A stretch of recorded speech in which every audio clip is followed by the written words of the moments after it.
kulanti wacan oo wanaagsan daawadayaal waa barnaamijkeeni saddexaad iyo kulankeeni saddexaad ee channelkeena himilada nolosha. maanta waxaynu ka wada sheekaysanaynaa su'aal dhammaanteen maskaxdeena ku jirta qof kasta oo horusocodana maskaxdiisa ka dhex guuxaysa. su'aashaasi waxay odhanaysaa dadku sidee u horumaraan. waa su'aal in badan maskaxdeena kusoo noqnoqotay oo u baahan ka jawaabis iyo in la falanqeeyo, in lagu dul hakado oo la isweydiiyo dadku sidee u horumaraan. waxaa dadka qaarna ka dhiga kuwa horumarsan oo meel sare gaadhay, qaar kalena ka dhiga kuwa aan horumarin oo meel dadku guud ahaan maalintii waa ay siman yihiin, dhammaantoodna waxa ay ku foogan yihiin isla markaana ay ku wada mashquulsan yihiin waxbarasho, shaqooyin iyo maareynta geedi socodka noloshooda. iyadoo ay sidaa tahay ayaa haddana waxa la isdheeryahay camalka wanaagsan, cibaadooyinka, dadaalka iyo kartida horusocodnimo ee qofka gaadhsiin karta meel ka sii sarraysa halka uu imika joogo. haddaba adigu ma isweydiisay sirta dhabta ah ee ka dambaysa in dad badan oo kula mid ah ay gaadhaan meel ka sarraysa halkaad adigu taagan tahay? waxaad arkaysaa qof aad wax soo wada barateen, isku fasal ama isku shaqo aad tihiin, oo sida caadiga aan waxba ku dheerayn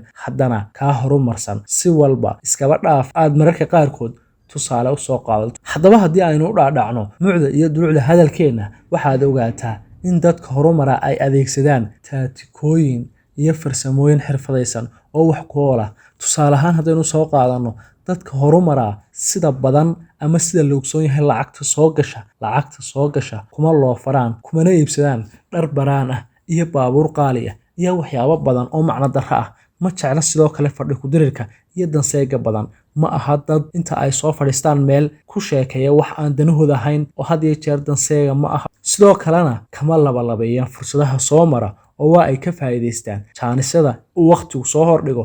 mana aha dad had iyo jeer wakhtigooda ku lumiya kana dooro iyo kan dooro iyo kana saxsan iyo kan sax ma aha, waayo waa dad yoolkooda u cad yahay. caadooyinka haddaba ay dadka horumara ay dhaqanka u leeyihiin waxaa ka mid ah joogtaynta. waxa ay gacanta ku hayaan way joogteeyaan ilaa ay ka rajo keenayaan, islamarkaana shaygaas u noqonaya mid midho dhala. joogtayntu waa sirta guusha ee la isku dhaafay.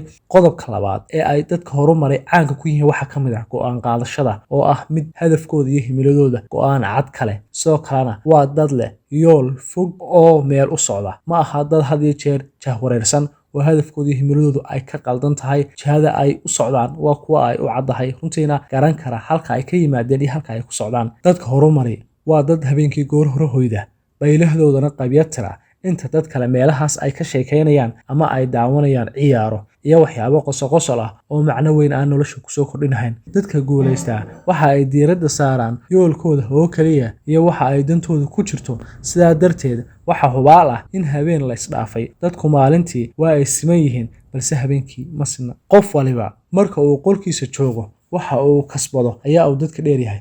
haddaba daawada, haddii aad soo gaadhay fideowga halka u dambaysa, aad iyo aad baad mahadsan tahay. fadlan channelka haddii aad ku cusubtay subscribe saar.